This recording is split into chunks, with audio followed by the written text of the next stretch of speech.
Namaste, and welcome to our continuing series, Essays on the Gita, with our beloved Ranga. We are in the chapter, The Yoga of the Intelligent Will, beginning with the line, we must remember the psychological order of the Sankhya. Yeah. What we are going to read now would have been very much easier if we had the chart, but I have forgotten the chart. So I'll try and bring Do that it next week. Yeah, next time, so that you can follow what he's saying. I'm reading the para. We have read it already. Yes. We have to redo it. Now we comment on each Yeah. line. We must remember the psychological order of the Sankhya, which the Gita accepts. On the one side, there is the Purusha, the soul, calm, inactive, immutable, one, not evolutive, because it's immutable. If it is immutable, obviously it's non-evolutive. This is the experience of the self. Okay? Liberation. Your soul is liberated into peace and calm and not identified with body-mind life. On the other side, there is Prakriti or nature force, inert, without the conscious soul, active, but only by juxtaposition to that consciousness, by contact with it, as we would say, not so much one at first as indeterminate, triple in its qualities, capable of evolution and involution. So there is, at the highest level, we have Chit Shakti, will and knowledge or consciousness and force. And when it comes down, they separate. At the highest level, they are one. And in the supermind, they are one. Consciousness and force, they imply each other. They are not two separate. Bayun, as Sri Aurobindo says. Two but one, essentially.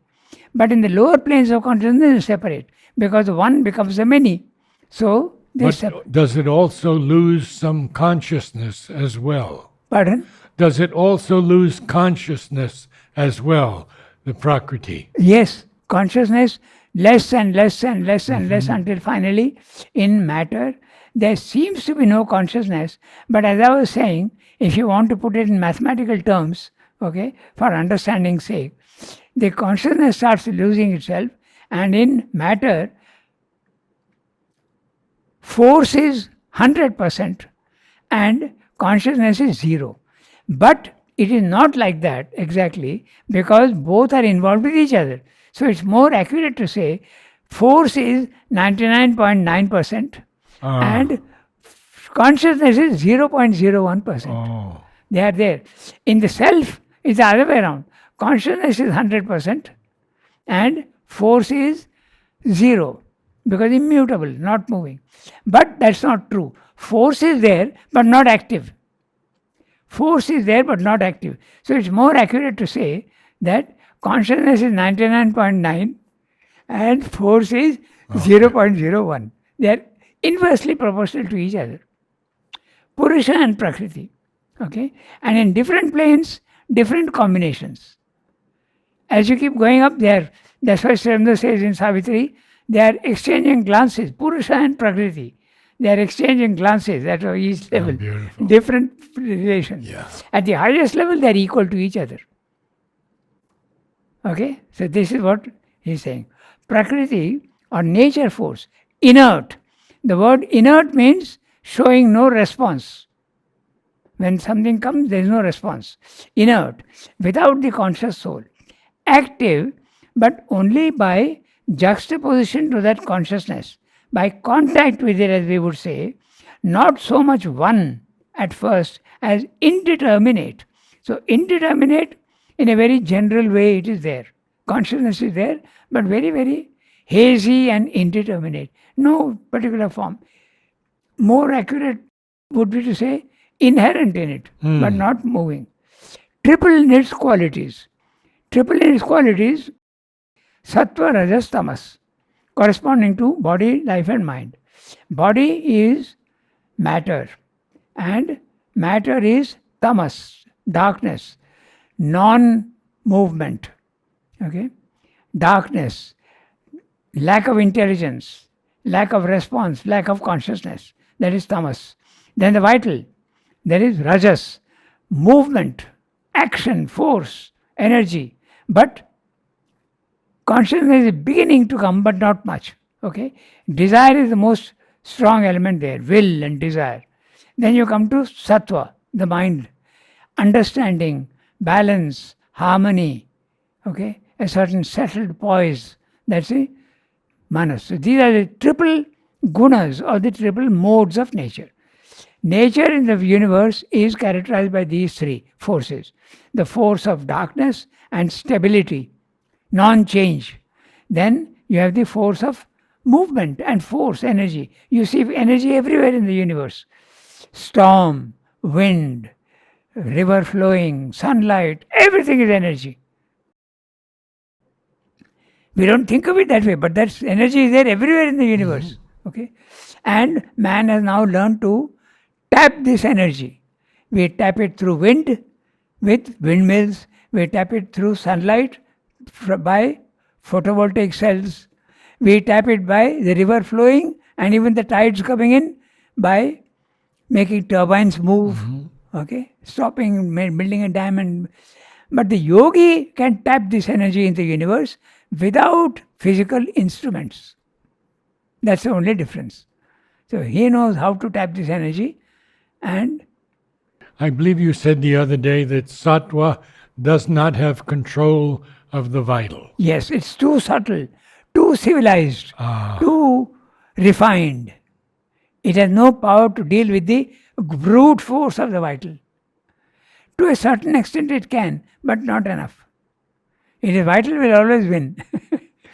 Everybody knows that. When a desire is there and you want to control the desire, it's very difficult to control it. Okay, so that's it. So triple in its qualities, capable of evolution and involution. So capable of evolution. Nature is slowly revealing the divine qualities inside it: matter, life, mind. Okay, then spiritual consciousness, then the supermind. It will come. The contact of soul and nature generates the play of subjectivity and objectivity, which is our experience of being. We have a subjective element and there is a physical world which is objective. Objective nature, subjective your Purusha. But the subjective not on the surface, deep inside yourself. That is subjective. And the objective world is there, and for you even the body is objective. Even your vital is partly objective. You can look at your own thoughts, you can look at your own emotions. They are outside you. Or separate from you is more accurate. What is to us the subjective first evolves because the soul consciousness is the first cause, inconscient nature force only the second, and dependent cause. So, what is subjective is first evolves in your consciousness. You start becoming more and more conscious, and you start becoming more and more self-analytical, and then you see the defects in yourself. So there is evolution. Okay, so subjectively you are evolving first. Objectively in the body-mind life, the evolution will come much later.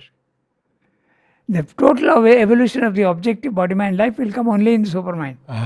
So first a yogi is changing himself subjectively. He can become pure. He can become full of power in the vital. He can become full of light in the mind. So subjective evolution. Okay? Because the soul consciousness is the first cause. Inconscient nature force only the second and dependent cause. But still, it is nature and not soul which supplies the instruments of our subjectivity. So, it is supplying the materials of our subjectivity. You have your body action. If there is no action, if there is no emotion, if there is no vital, you won't develop. How will you develop yourself in the absence of action and emotion and thoughts. It's only through these things that you are developing yourself.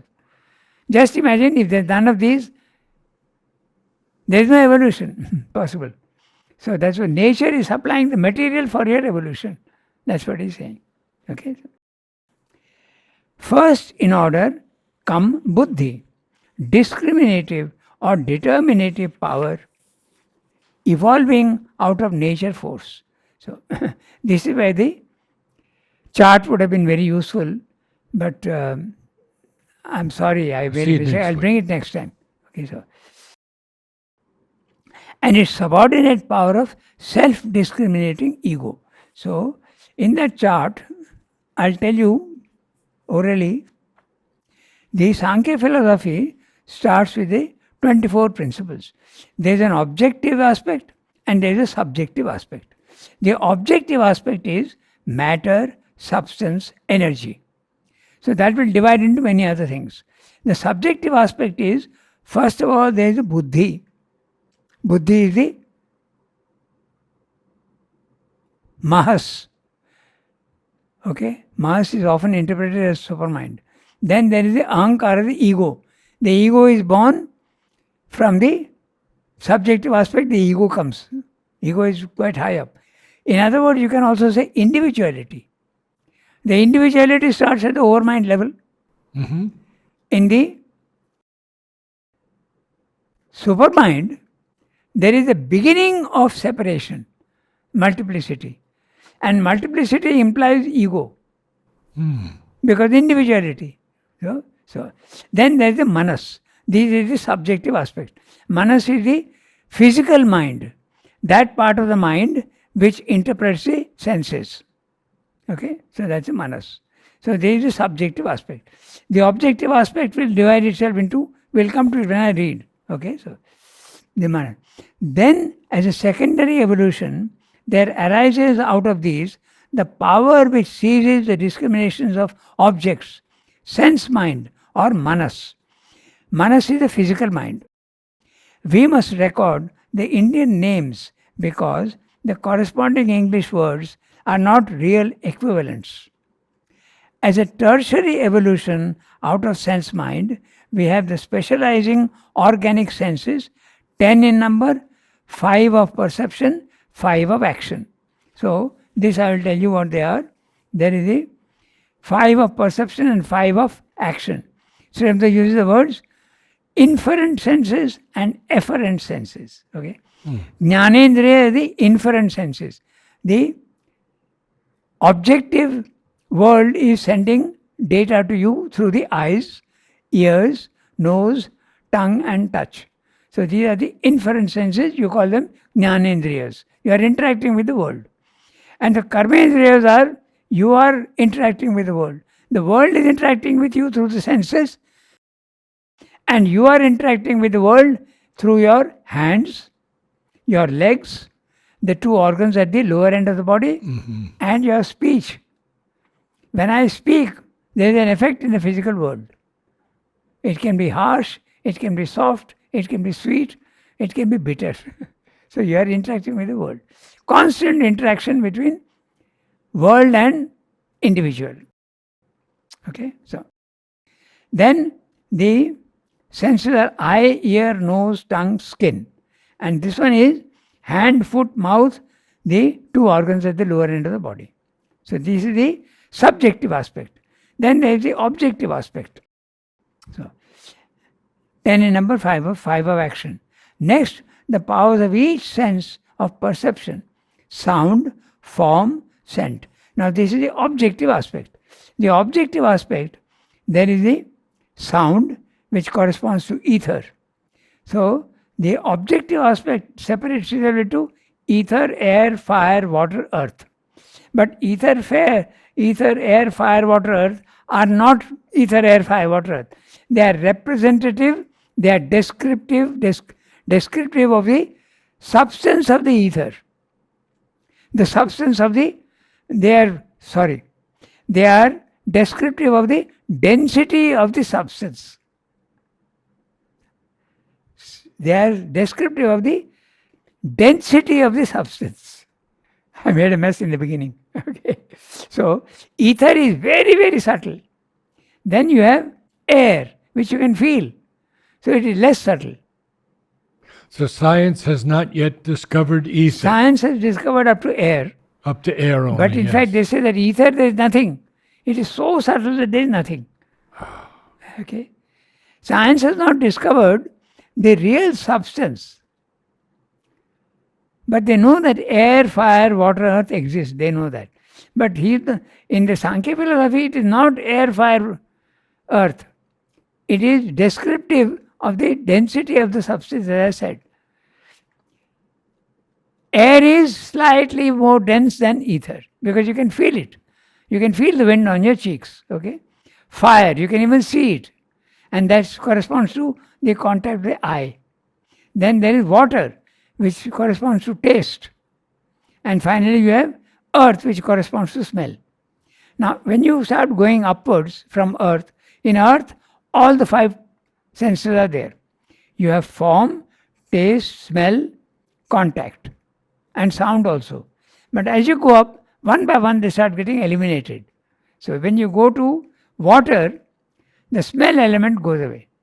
Then when you go to fire, taste and smell disappear. So as you keep going higher and higher, these senses, only sound remains at the last. There is the Sankhya philosophy. Okay, so you have got 5, 5, 5, 5, and then these, it comes to 24 basic principles. That's why it's called Sankhya. Sankhya is number. So the whole philosophy of, they are the basic elements, fundamental elements in nature. That's the philosophy. Okay, so then you have, he's saying, next the powers of each sense of perception, sound, form, scent, etc., which give their values to objects for the mind and make things what they are to our subjectivity. And as a substantial basis for these, the primary conditions of the objects of sense, the 5 elements of ancient philosophy, or rather elementary conditions of nature, Pancha Bhuta, they are the ether, air, fire, water, earth, which constitute objects by their various combination. So all the forms in the physical world are combination of these 5 grades of substance. Matter, life, mind, etc., etc. So in a stone, don't think there's only matter. There's also a little bit of life in it. There's also a little bit of light in it. So this is what he's saying. And that's what is meant by involution. All these things are involved it there. comes down into it, yeah. Okay. That would be very helpful if the chart were there. I'll give you the chart next time. So, I must not forget. next para. Yeah.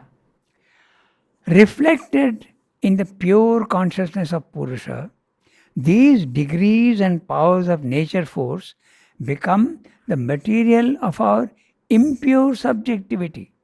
Impure because its action is dependent on the perceptions of the objective world and on their subjective reactions.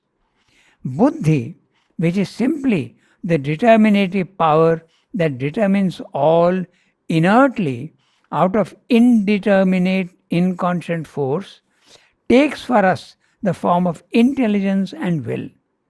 Manas, the inconscient force which seizes nature's discriminations by objective action and reaction and grasps at them by attraction, becomes sense perception and desire, the 2 crude terms of degradations or degradations of intelligence and will. Becomes the sense mind sensational, emotive, volitional in the lower sense of wish, hope, longing, passion, vital impulsion, all the deformations, vikara. Vikara is a Sanskrit word for deformation of will. The senses become the instruments of sense mind, the perceptive 5 of our sense knowledge, the active 5 of our impulsions and vital habits, mediators between the subjective and objective. The rest are the objects of our consciousness, Vishaya, or the senses. So, this is a little involved, but When I give you the chart, it will be very clear. Okay, so I'm sorry I couldn't do that, but next time I must remember and do it. Okay? So, he is describing the Sankhya philosophy. This is not anything to do with him. He is just giving you the Sankhya philosophy as accepted by the Gita. Gita accepts all this. Even Srimdo accepts. This is not, but he's not too much bothered about it. This is a very superficial aspect. He is concerned mainly with the psychological aspect, the deeper aspects. So I go to the next para.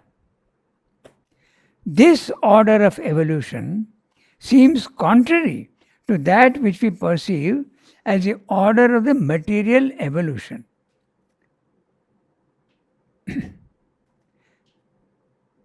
I'll read the whole para first, then we'll come back to it.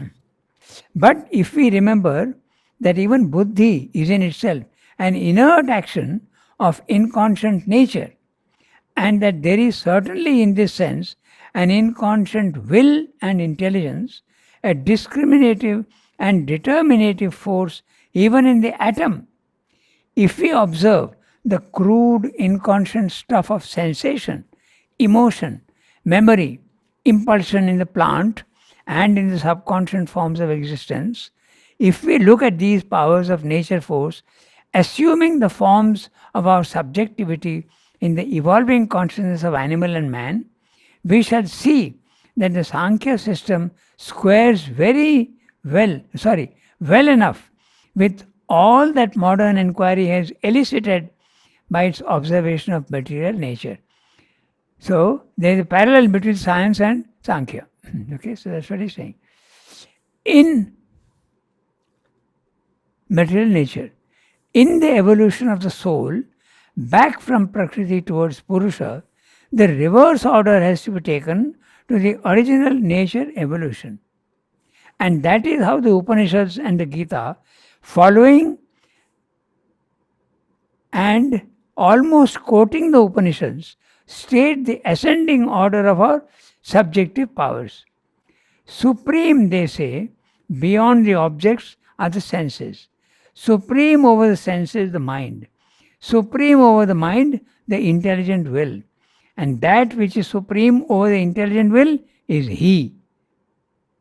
He should have put He in a capital H. Okay, that's a Purusha. Is a conscious self, the Purusha.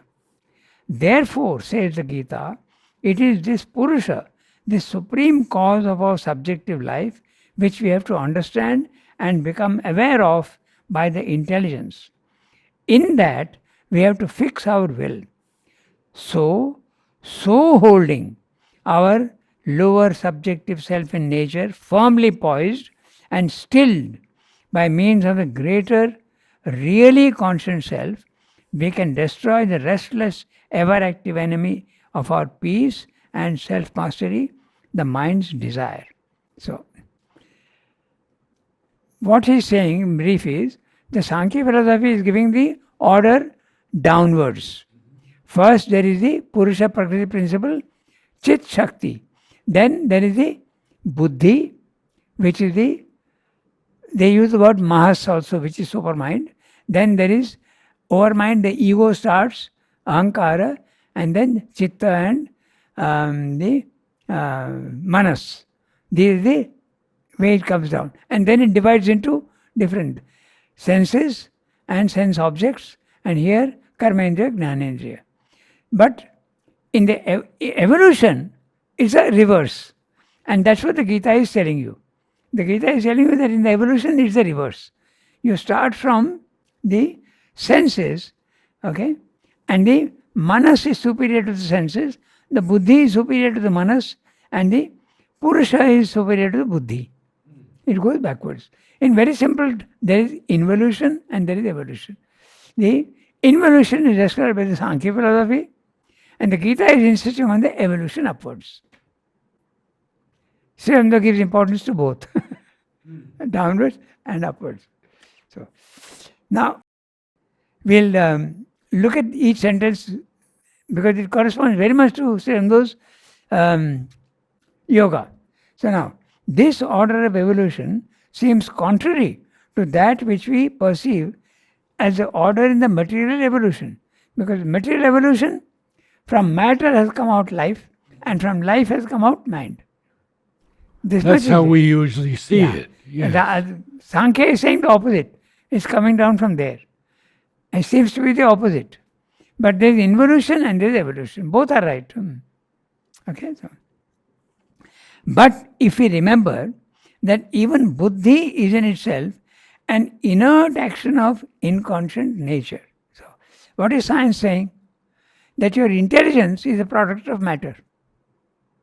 Your emotions are a product of matter. Even the Charvaka philosophy in India also says the same. And if you challenge them and tell them, how can matter give subjective and psychological emotions? How is that possible? How is mind, which is capable of thought, come from matter? They will reply in this way, the Charvakas. They will tell you it's a chemical combination that produces these. Science also says the same thing. It's a process of matter which evolves and gives you these things. So they give an interesting example. They say, take pan, betel nut, betel leaf. It is green in color. And take chunam. Chunam is lime, which is white in color. Yes. And put them together and chew them in your mouth, you get red color. Yeah. So this is the example they give. They say that it's a chemical reaction of matter itself. So it's quite convincing. So this is what the Charvaka says. So that's what they're saying here. Buddhi is in itself an inert action of inconscient nature. Okay? And that there is certainly in this sense an inconscient will and intelligence, a discriminative and determinative force even in the atom. In fact, science has seen something very interesting. If you go down to there is laws in the physical world.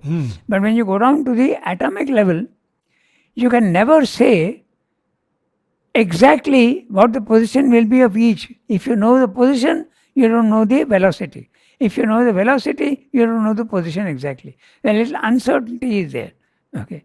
So, you can attribute this to the free will of the atom. It is free to do what it wants. If we observe the crude inconscient stuff of sensations, emotion, memory, impulsion in the plant and in the subconscious forms of existence, if we look at these powers of nature force, assuming the forms of our subjectivity in the evolving consciousness of animal and man, we shall see that the Sankhya system squares very well with all that modern inquiry has elicited by its observation of material nature. Now, we can go a little more into detail about this. Yeah. Look at the plant. Is there not a consciousness in it? Absolutely. It is looking for water. There is a purpose in its action. That's intelligence. Consciousness. It is looking for light. If you turn a pot upside down, it doesn't grow down. It goes up again. I want light. So it has got a purpose. So that's what Sandhya is saying. Nature itself is supplying you the elements of your will and your intelligence. I might have mentioned this previously, but when we have a climbing vine, if we put a stick in the earth on the east side, it will go to it. If we remove that stick and put it on the west side, it will go to it. There you are. Consciousness. Yeah. And not only that, once it gets a support, its speed increases and winds itself. Yes. The speed is not the same as before, to make sure that it is firm and climbing up. So there is intelligence. This is what Sandhya is saying. Even nature is what is coming out of nature, inert force. There is consciousness. Yes. So you can see in the plant it is there, and it is there in the animal also. You can see it is there. And if it is there, it is that element which is developing in man. The consciousness and the will. So in a sense, the materialist is right. It is all there. In a sense. Because everything is there, it is coming out of matter only. Matter has got the capacity of everything that is above it. That's the involution. But science does not know about involution. So if you have involution, then the two elements are understandable. But science is only on matter and not the higher element. That's the whole problem. Okay, so we shall see that the observation of material nature. In the evolution of the soul, back from Prakriti towards Purusha, the reverse order has to be taken to the original nature evolution. So, reverse order. The one that is coming down, now you have to go up. From inconscience, you have to go to consciousness in the various steps. That's what he's saying. Okay, so and that is how the Upanishads and the Gita, following and almost quoting the Upanishads, state the ascending order of our subjective powers. Supreme, they say, beyond the objects are the senses. The physical objects are there and the senses are superior to them. Because if the senses are not there, you will not perceive the object.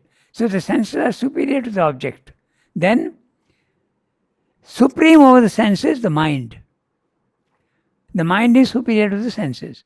Supreme over the mind, the intelligent will. That which is supreme over the intelligent will is he, is the Purusha.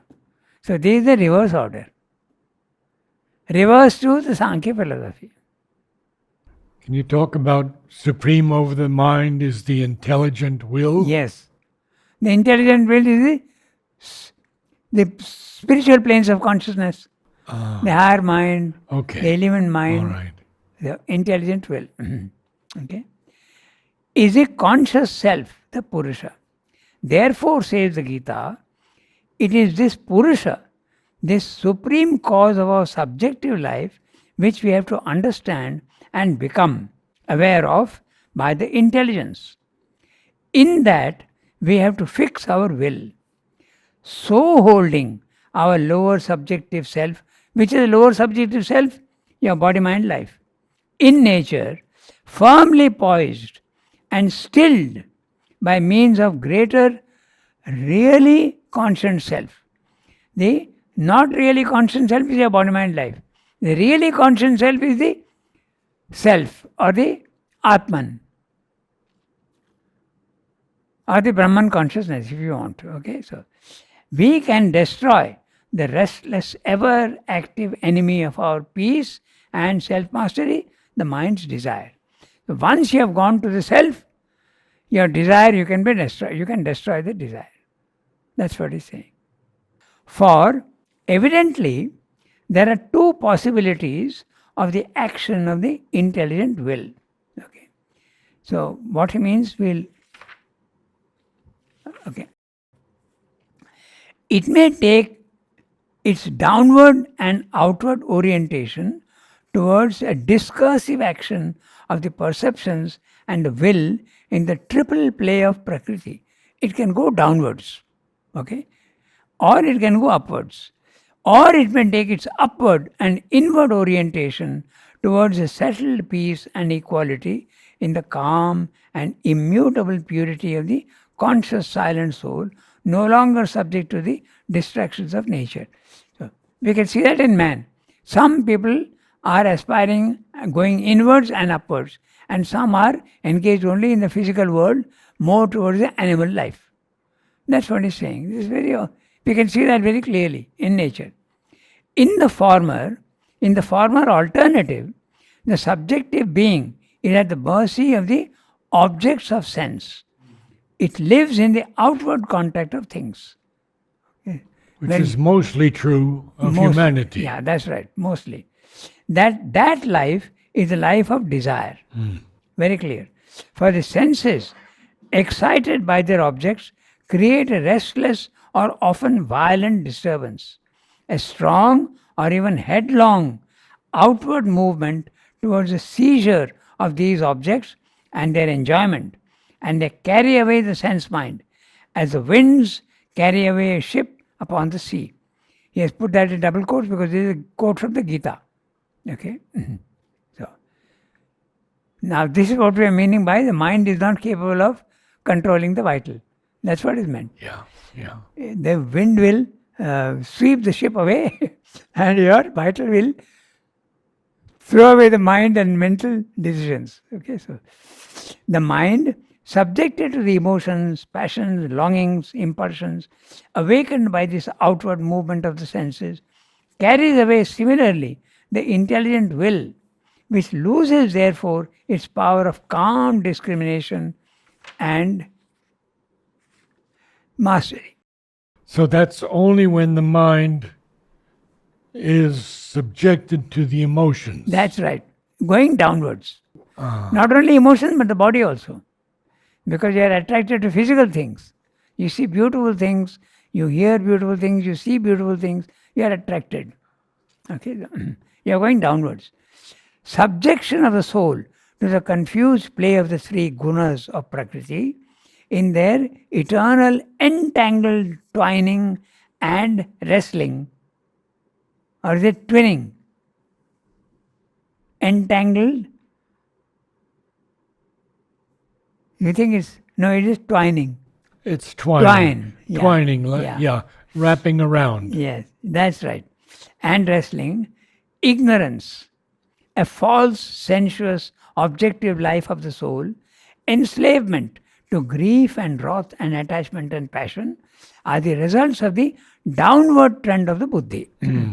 If you are attached to your body, mind, life, the result will be enslavement to grief and wrath and attachment and passion. Okay. The troubled life of the ordinary, unenlightened, undisciplined man. Those who like the Vedantins, No, Vedavadins. eh? Vedavadins. Oh, that's a alternative in the.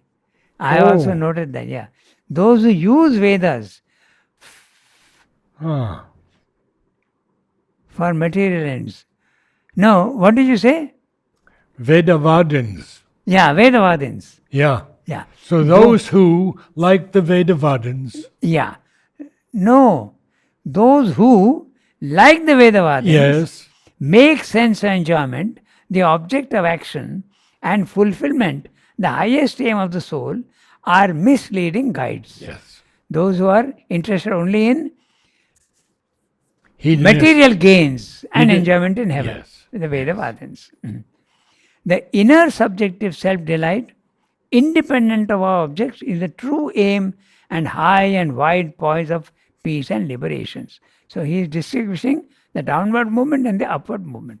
Downward movement will give you ignorance and suffering. The upward movement will give you liberation, knowledge, and peace, and you will go upwards.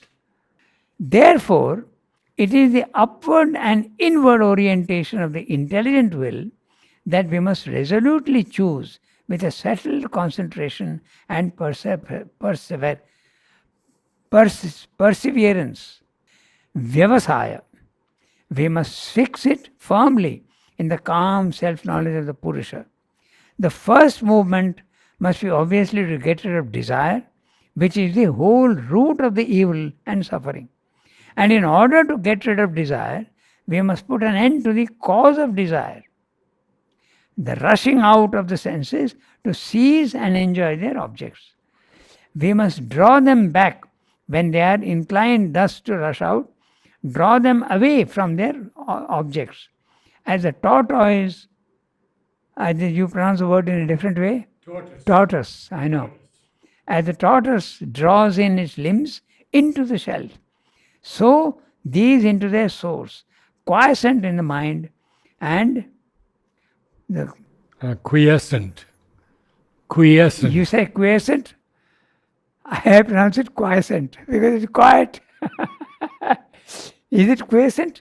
I think it's quiescent. Okay, it will be interesting to check that. Okay, We'll I'll look do it that. up. So, Okay. I'll follow your advice. Quiescent in the mind quiescent in intelligence, the intelligence quiescent in the soul and its self-knowledge. Observing the action of nature, observing, witness, consciousness, but not subject to it, not desiring anything that the objective life can give. So, he is telling you very interestingly what is the, therefore, is the upward and inward. Upward is the going upward for knowledge. Inward is the psychic being. Okay. orientation of the intelligent will that we must resolutely choose with a settled concentration and perseverance. Vyavasaya. We must fix it firmly in the calm knowledge, self-knowledge of the Purusha.